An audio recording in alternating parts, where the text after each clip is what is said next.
Hello વિદ્યાર્થી મિત્રો, આજે આપણે ઉદાહરણ નંબર 3.7નો અભ્યાસ કરીશું. તો ઉદાહરણ નંબર 3.7 શું કહે છે તે આપણે જોઈએ. પહેલાં રકમ જોઈ લઈએ કે ઉદાહરણ નંબર 3.7ની રકમ કંઈક આવી છે કે એક નેટવર્ક આપેલું છે. નેટવર્કની અંદર પ્રવાહ બતાવેલો છે, અવરોધ આપ્યા છે, 5 અવરોધ છે, 2 બેટરી છે અને પ્રવાહ અને અવરોધની વેલ્યુ આપણને આપી દીધી છે. અને આપણે શું શોધવાનું છે? દરેક શાખામાંથી વહેતો પ્રવાહ, એટલે કે A B, A C, A D, B C, C D વગેરે શાખામાંથી વહેતો આપણે પ્રવાહ શોધવાનો છે. તો ચાલો આપણે જોઈએ. મેં અહીંયા પરિપથ દર્શાવી દીધો છે. પરિપથ કેવો દર્શાવ્યો છે? આખો જે આકૃતિ જે આપી છે ટેક્સ્ટબુકની તે પ્રમાણે. મહત્વનું શું છે?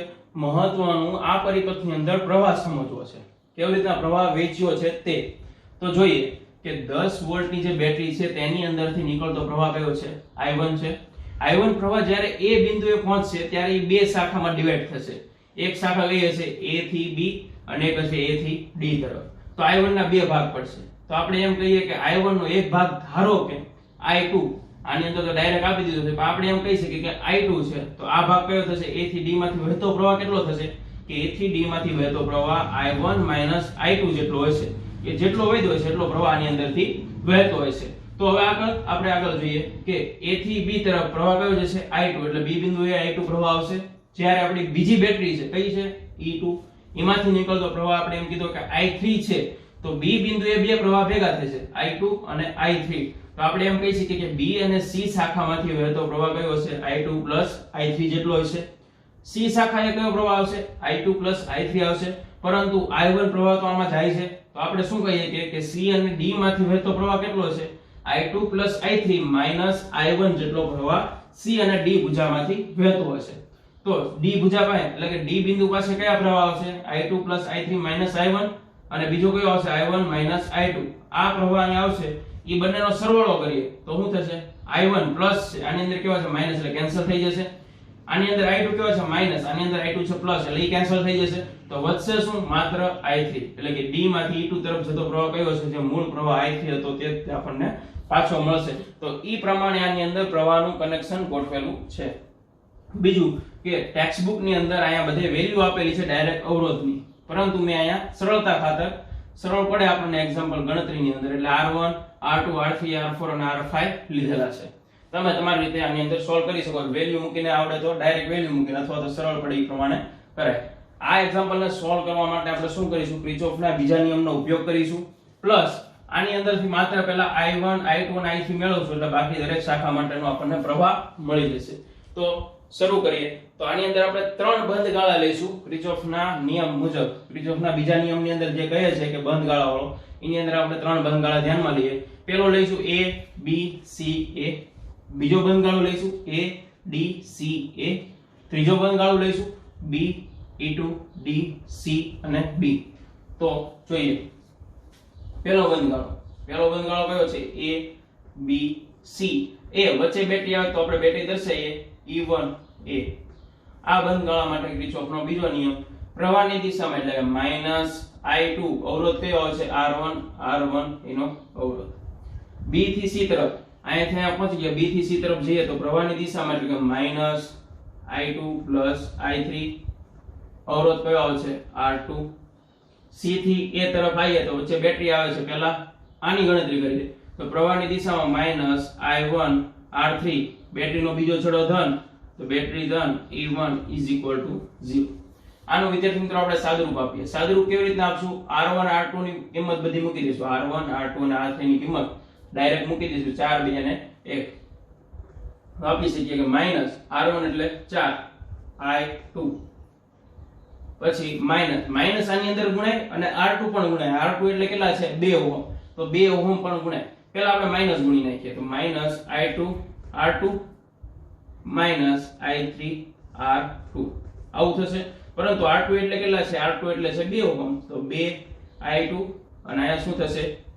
2 I3 માઈનસ I1 R3 એટલે કેટલા છે? 1 એટલે આપણી પાસે -I1 અને આ સાઈડ જાય તો માઈનસ E1 એટલે કેટલા છે? 10 વોલ્ટ -10. આનું આપણે સાદુરૂપ આપીએ. આપણે જોઈ શકીએ છીએ બધા પદ કેવા છે? માઈનસ. આ સાઈડે માઈનસ, તો માઈનસ કોમન કાઢીને કેન્સલ કરી શકીએ તો આપણને મળશે I1 2I2 4I2 એટલે 6I2 ડાયરેક્ટ કર્યું છે 6i2 માઈનસ રહેવા દઈએ થોડી વાર પછી આપણે કેન્સલ કરીશું minus 2i3 is equal to minus 10 આ બધા પદની અંદરથી માઈનસ કોમન કાઢીએ તો માઈનસ આવી રીતના કોમન નીકળે i1 plus 6i3 plus 2i3 sorry 6i2 is equal to minus 10 તો માઈનસ માઈનસ શું થઈ જાય પ્લસ થઈ જાય તો બંને સાઈડથી માઈનસ આપણે દૂર કરી શકીએ તો દૂર કરી દઈએ તો આપણને આવું કંઈક મળશે આને આપણે સમીકરણ નંબર 1 કહીએ તો એક બંધ ગાળો આપણે સોલ્વ કરી નાખ્યો બીજા બંધ ગાળાને ધ્યાનમાં લઈએ કયો છે બીજો બંધ ગાળો કે a b c e1 a આ બંધ ગાળા માટે પ્રવાહની દિશામાં એટલે કે માઈનસ i1 i2 ઇન્ટુ અવરોધ કયો છે r4 d થી c તરફ જઈએ તો પ્રવાહની વિરુદ્ધ દિશામાં એટલે કે plus i2 plus i3 minus i1 અવરોધ કયો છે r5 c થી a તરફ આવીએ તો c થી a તરફ માઈનસ i1 r3 બેટરીનો બીજો છેડો ધન એટલે ધન e1 0 આનો આપણે વિદ્યાર્થી મિત્રો ઓલી જ રીતે આ પ્રમાણે આનું સાદુરૂપ આપીએ તો આનું સાદુરૂપ આપીએ તો આપણને શું મળશે -7i1 6i2 2i3 -10 સમીકરણ નંબર 2 તો આપણને આવું કંઈક સમીકરણ મળશે તમે તમારી બુક્સ ની અંદર તમે સાદુરૂપ આપશો તો તમને આવું સમીકરણ મળશે ત્રીજો બંધ ગાળો કયો લઈશું b e2 d c અને b b e2 d c અને b આ બંધ ગાળા માટે તો આ બંધ ગાળાની અંદર તમે જોઈ શકો છો b થી e2 ડાયરેક્ટ બેટરીનો બીજો છેડો ઋણ એટલે ઋણ પછી d થી c તરફ એટલે પ્રવાહની વિરુદ્ધ દિશામાં એટલે ધન પ્રવાહ કયો છે પ્રવાહ છે i2 i3 i1 તેનો અવરોધ છે r5 c થી b તરફ જાવ એટલે પ્રવાહની વિરુદ્ધ દિશામાં પ્રવાહ કયો છે i2 i3 અને અવરોધ કયો છે r2 આપણો = 0 તો વિદ્યાર્થી મિત્રો આપણે આનું સાદુરૂપ આપીશું કેવી રીતના આ પ્રમાણે આ જ રીત મુજબ આપણે આનું સાદુરૂપ આપીશું તો આપણને કયું સમીકરણ મળશે તો સમીકરણ મળશે કે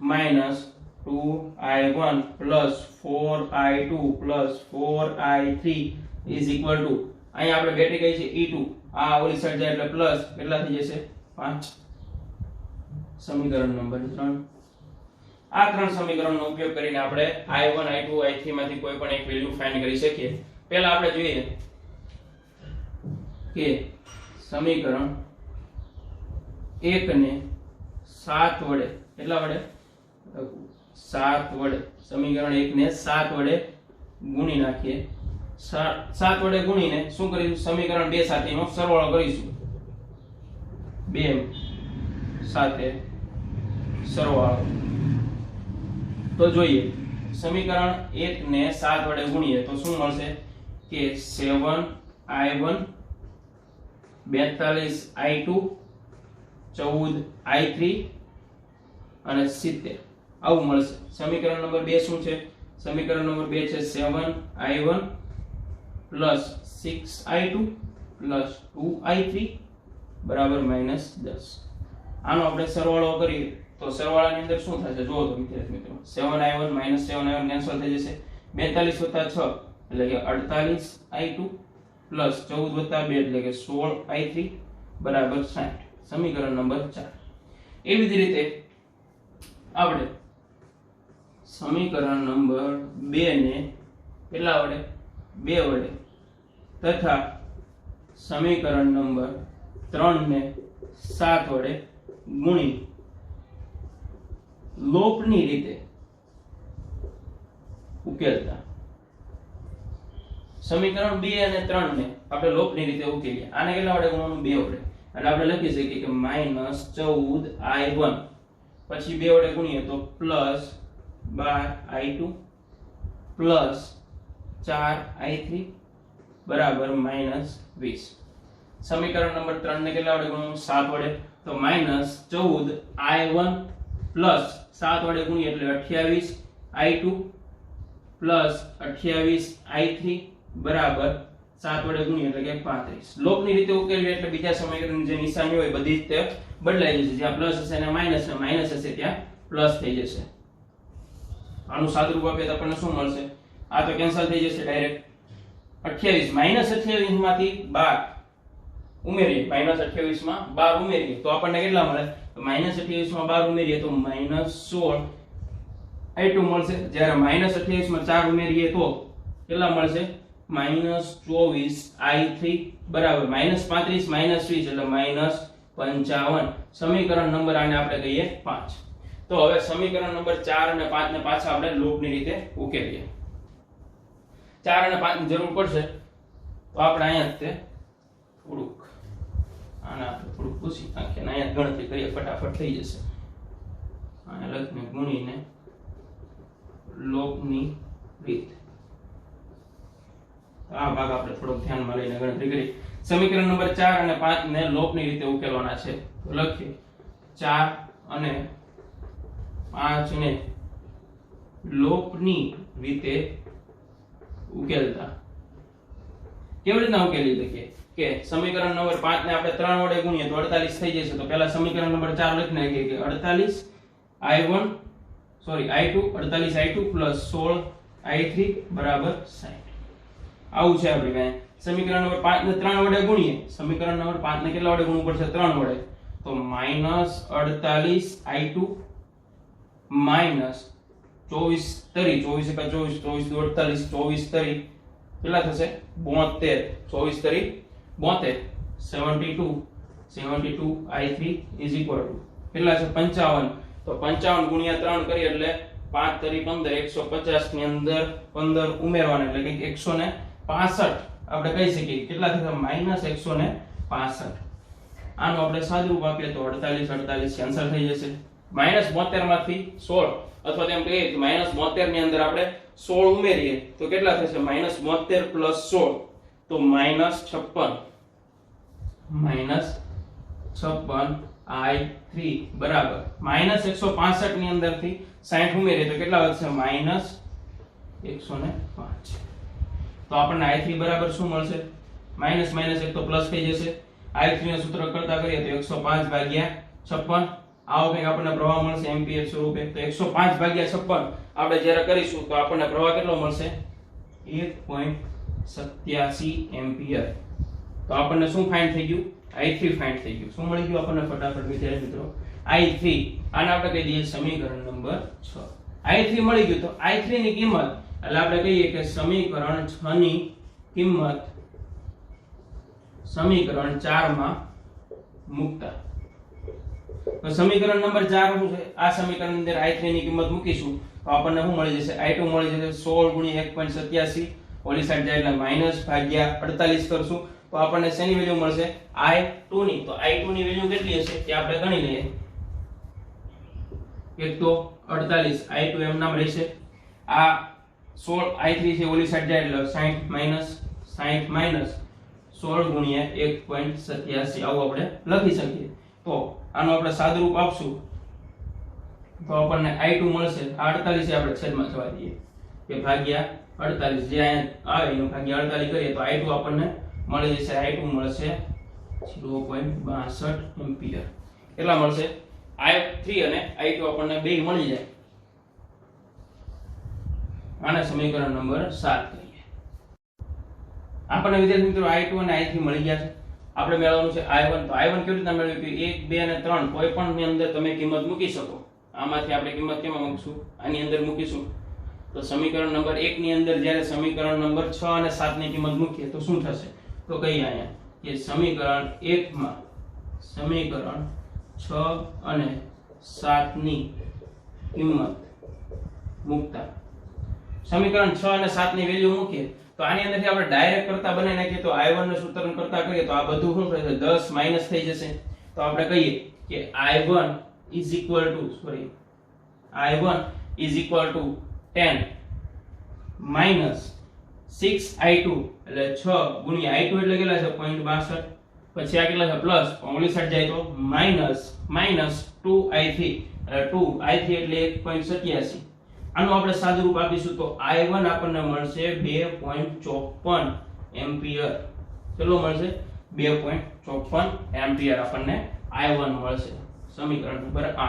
તો આપણે કહી શકીએ કે સમીકરણ નંબર 6 7 અને 8 ઉપરથી આપણને i1 i2 અને i3 ખબર પડી ગઈ છે. કિંમત આપણે લખી નાખીએ કે i1 એટલે 2.54 એમ્પિયર, I2 એટલે 0.62 એમ્પિયર અને I3 એટલે 1.87 એમ્પિયર. તો આની મદદથી આપણે શું કરી શકીએ કે આ બધાયની અંદર જે શાખાઓ છે I2 I3 I2 આ બધાયનું આપણે સાદુરૂપ આપીશું. તો સાદુરૂપ આપતા આપણને બધી શાખાની વેલ્યુ મળશે કે A અને B ની અંદર જતો પ્રવાહ A અને B માટે આપણે કહી શકીએ કેટલો છે 0.62 એમ્પિયર હશે. જ્યારે BC માટે આપણે કહી શકીએ કેટલો છે 2.5 કેટલો છે B થી C તરફ I2 I3 કરીએ તો 2.5 એમ્પિયર. જ્યારે C થી D તરફ જઈએ ત્યારે કેટલો થશે 2.5 માઈનસ કેટલા થશે 2. અને આપણે સરેરાશ 2.5 તરીકે પણ લઈ શકીએ તો 2.5 તો કેટલું થઈ જશે CD ની અંદર આપણે કહીએ કે 0 એમ્પિયર જેટલો પ્રવાહ છે. જ્યારે આપણે પાછા કેની ઉપર જઈશું પાછા આપણે જઈએ કે A અને D શાખાની અંદર I1 I2 તો I1 I2 એટલે કે 2.54 માઈનસ અથવા તો આને આપણે 2.5 જ લઈએ કે 2.5 માઈનસ I2 કેટલા છે 0.62 0.6 બાદ કરીએ એટલો પ્રવાહ જશે. એટલે કે આપણે કહી શકીએ કે 1.9 એમ્પિયર જેટલો. અને A થી C તરફ I1 પ્રવાહ I1 એટલે કેટલો છે આપણને ખ્યાલ છે કેટલો 2.5 એમ્પિયર. તો આપણે દરેક શાખામાંથી વહેતો આપણે પ્રવાહ એક્ઝામ્પલ ની અંદર ફાઇન્ડ કરી લીધો છે. વિદ્યાર્થી મિત્રો આ એક્ઝામ્પલ પરીક્ષાની દ્રષ્ટિએ ખૂબ જ અગત્યનો છે. 4 માર્ક ની અંદર થોડો હાર્ડ એક્ઝામ્પલ અથવા તો લેન્ધી પૂછવું હોય તો આ એક્ઝામ્પલ પૂછાઈ શકે છે એક્ઝામમાં. તો વિદ્યાર્થી મિત્રો તમને મારો વિડિયો ગમ્યો હોય તો લાઈક શેર અને સબસ્ક્રાઇબ જરૂર કરજો. ખૂબ ખૂબ આભાર.